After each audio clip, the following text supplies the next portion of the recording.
Hello and welcome to our today's session of Mobile Application Development MAT MAT. We are looking unit number 5. The name of unit is Activity and Multimedia with the Databases.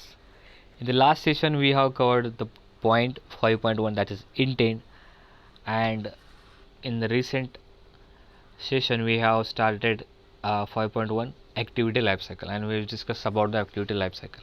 In this session we are conducting the remaining part from the 5.2 activity lifecycle and then going to start the 5.2 content provider. So let's get started.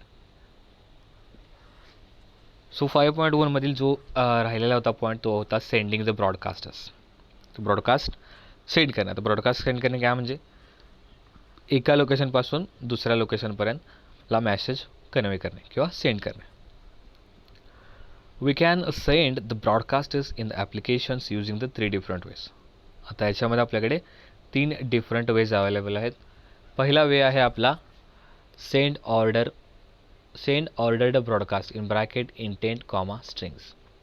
तर ही जी method असणार आहे त्या मेथडचं description आपण बघूया. This method is used to send the broadcast to one receiver at a time. तर याचा अर्थ काय असणार आहे, एका टाईमला एका रिसिव्हरला एखादा मॅसेज जर कन्वे करायचा असेल तर त्यासाठी आपण सेंड ऑर्डर्ड ब्रॉडकास्ट, ऑर्डर्ड जे त्याची ऑर्डर सेट असणार आहे, मग त्या ऑर्डरमध्ये आपल्याला एकच रिसिव्हर असणार आहे त्या जो की ॲट अ टाईम आपण एकाच रिसिव्हरला तो मॅसेज सेंड करतो ॲज अ ब्रॉडकास्ट मॅसेज म्हणून. ठीक आहे, clear? Okay. Next one is a send broadcast in bracket intent. This method is used to send broadcast to all the receivers in an undefined order. आता जसं इथं ordered broadcast होता या ठिकाणी मागच्या मेथडमध्ये, तर या ठिकाणी अनडिफाईंड ऑर्डर जरी असेल तरी त्याला मॅसेज आपल्याला कन्वे करता येतं to the all receivers.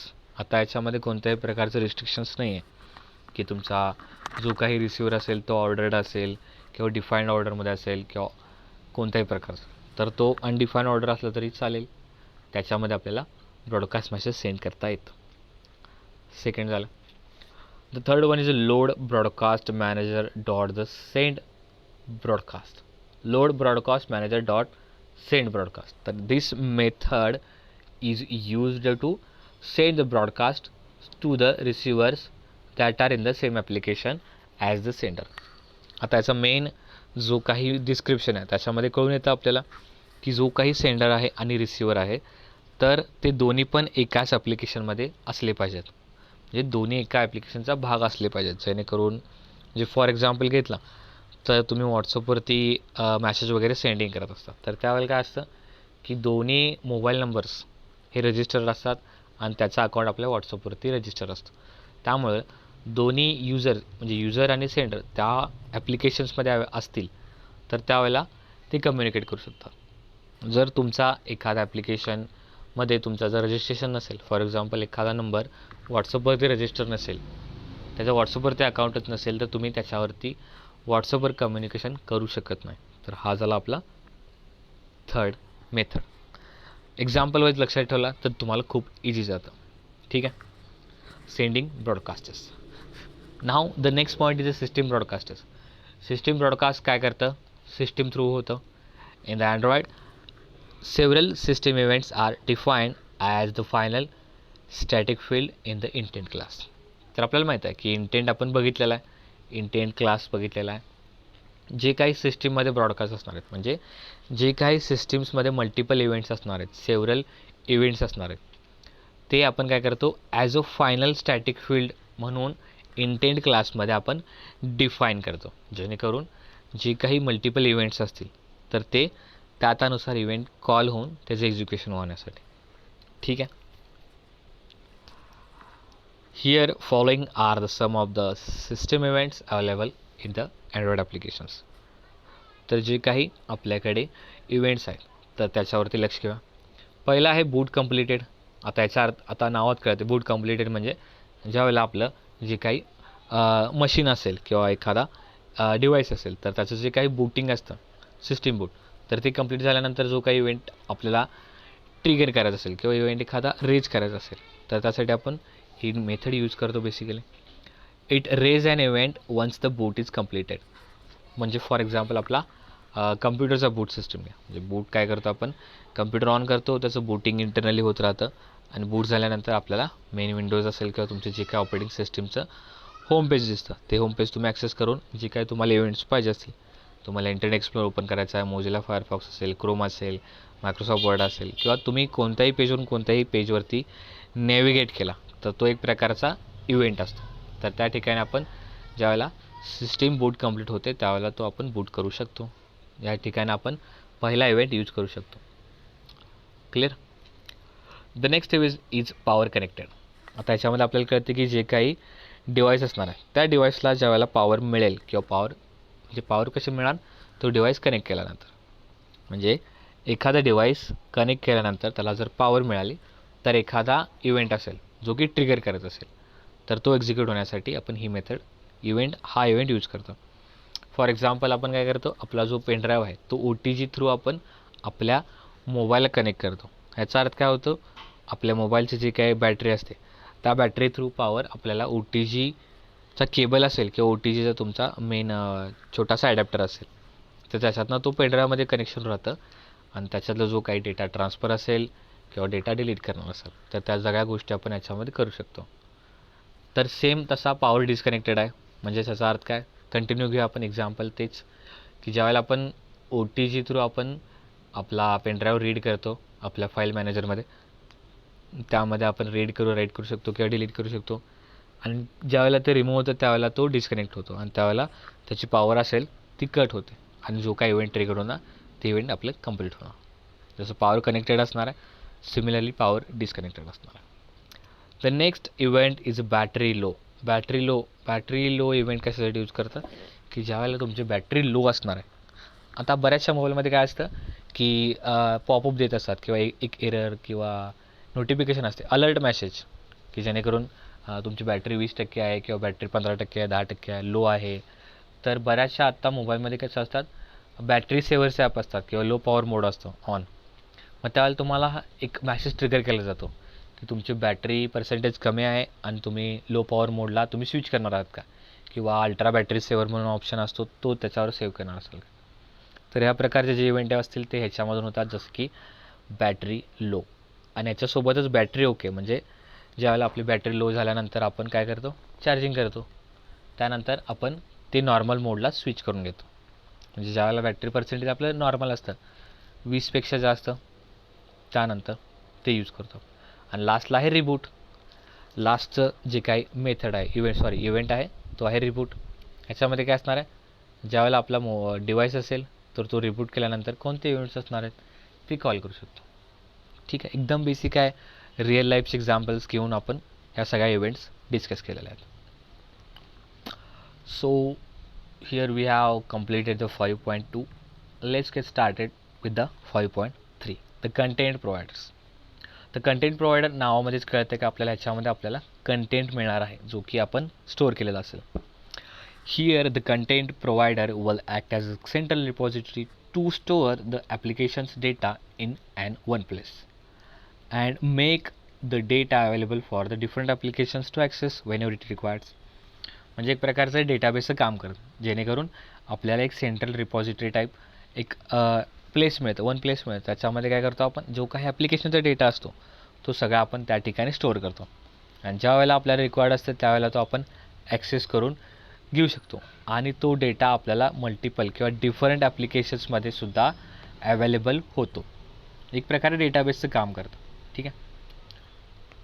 The content provider is a part of a Android application and it will be act more like a relational database to store the application data. Just discussed. आता हा database relational डेटाबेससारखा act करतो जो काही content provider आहेत, की because ह्याच्यामध्ये जो काही डेटा आपण स्टोअर करणार असणार आहे तो इंटरलिंकिंगवाला असणार आहे, म्हणजे त्याच्यामध्ये रिलेशन असणार आहे कोणतं तरी. त्यामुळं आपण काय म्हणतो, हा एक प्रकारचा रिलेशनल डेटाबेससारखा ॲक्ट करणार आहे. We can perform multiple operations just like insert, update, delete and the edit on the data stored on the content provider using the insert, update, delete and query methods. आता ह्या methods आपण generally डेटाबेसमध्येच use करतो. हे कशा use करायचं, काय काम असतं, हे सगळं आपण RDBMS किंवा DMS मध्ये शिकलेलं आहे.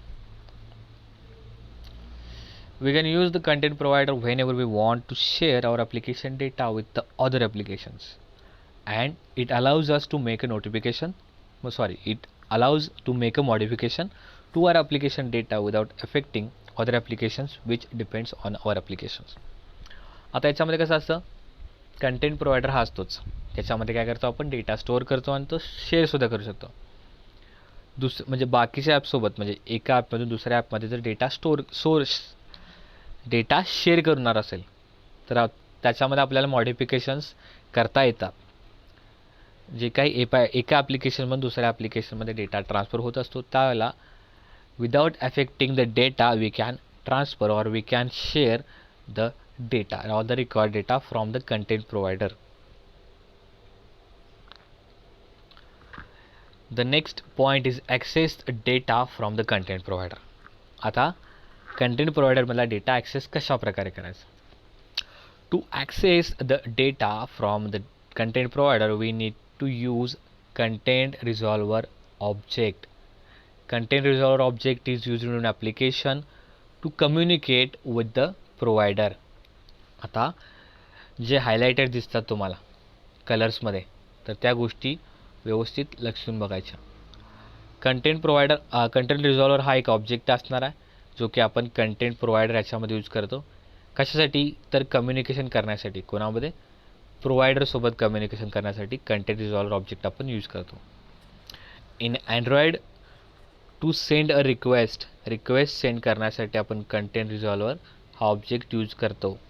आणि कर्सर लोडर हा सेकंड ऑब्जेक्ट यूज करतो, जे की क्वेरी रन करण्यासाठी, बॅकग्राऊंडमध्ये क्वेरी रन करण्यासाठी आपण कर्सर लोडर यूज करतो. लक्षात ठेवा, रिक्वेस्ट सेंड करण्यासाठी आपण कंटेंट रिझॉल्वर यूज करतो जो की युजर इंटरफेसमधला असतो. आणि त्यानंतर जी काही रिक्वेस्ट सेंड होते कंटेंट रिझॉल्वर ऑब्जेक्टकडून, त्याच्यासोबत जो काही कंटेंट लोडर हा ऑब्जेक्ट असणार आहे तो ऑब्जेक्ट कॉल होणार आणि त्याच्यामध्ये जी काही आपण क्वेरी लिहिलेली असणार आहे ती क्वेरी असिंक्रोनसली बॅकग्राऊंडमध्ये रन होणार आहे. एकदम इझी आहे. तर आपल्याकडे आहे कंटेंट प्रोव्हायडरचा एक प्रकारचा एक फ्लो चार्ट म्हणा किंवा आर्किटेक्चर म्हणा. तर बेसिकली कंटेंट प्रोव्हायडर हा 3 लेअरमध्ये काम करतो. पहिला लेअर आहे business layer, second layer is a data access layer, third layer is a data layer. Business लेअरमध्ये आपला असतो मेन ॲप्लिकेशन. ते ॲप्लिकेशन आपण कंटेंट प्रोव्हायडरसोबत तो कम्युनिकेट करू शकतो. आणि याच्यामध्ये आपल्याला बाइंडर आणि हॅशमॅम ह्या 2 पॉईंट्स असतात. ह्या गोष्टी आपण ब्लाइंडर आणि हॅशमॅम नंतर इन डिटेल्समध्ये बघणार असणार आहे. ठीक आहे. आणि त्यानंतर सेकंड लेअर असणार आहे डेटा ॲक्सेस लेअर. त्या डेटा ॲक्सेसमध्ये आपला मेन कंटेंट प्रोव्हायडर असणार आहे ज्याच्यामध्ये सगळा डेटा स्टोअर असतो. आणि त्याच्या खालोखाल आपल्याला आहे डेटा लेअर. त्या डेटा लेअरमध्ये आपल्याला इंटरनेट असेल, SQL डेटाबेस असेल आणि फाईल्स असतील. तर त्याच्यामध्ये आपल्याला reading operation, writing operation perform करता येतं with the help of content provider. हा एक बेसिक स्ट्रक्चर म्हणा किंवा आर्किटेक्चर म्हणा. स्ट्रक्चर म्हणून हा लक्षात ठेवा आणि हा स्क्रीनशॉट घेतला तरी चालेल. आणि ज्या काही तुम्हाला गोष्टी असतात इमेजेस वगैरे ते तुमच्या क्लासरूमवरती तुम्हाला मिळून जातील. कन्सेप्ट फोटोज या नावाच्या मटेरियलमध्ये तुम्हाला बरेचसे इमेजेस मिळून जातील. ठीक आहे. त्यानंतर एक असणार आहे जो की तुमचा जर मोबाईलमध्ये बघत असाल तर तुम्ही मोबाईल रोटेट करून घ्या किंवा याचे इमेजेस तुम्हाला क्लासरूमवरती मिळणारच आहेत. ठीक आहे. पहिला ह्याच्यामध्ये ॲक्टिव्हिटी ऑर द फ्रॅगमेंट. आता तुम्ही ॲक्टिव्हिटी लक्षात ठेवा कारण ॲक्टिव्हिटी हा आपल्यासाठी वेल नोन वर्ड आहे. ठीक आहे. ॲक्टिव्हिटी, त्यानंतर आहे कर्सर लोडर, जस्ट आत्ता डिस्कस केला. कंटेंट रिझॉल्वर आत्ता डिस्कस केला आणि कंटेंट प्रोव्हायडर जी की कन्सेप्ट आपण आता डिस्कस करत आहोत. हे जे आपल्याला एक फ्लो दिसतो तर ह्या डेटा स्टोरेजसाठी कनेक्शन करतो किंवा कम्युनिकेशन करतो. Communication between the content provider, content resolver, cursor loader and the activity. And it is all the phases or all the data storage or the communication procedure depends or communicate with the data storage. ठीक आहे. हे पण लक्षात ठेवा.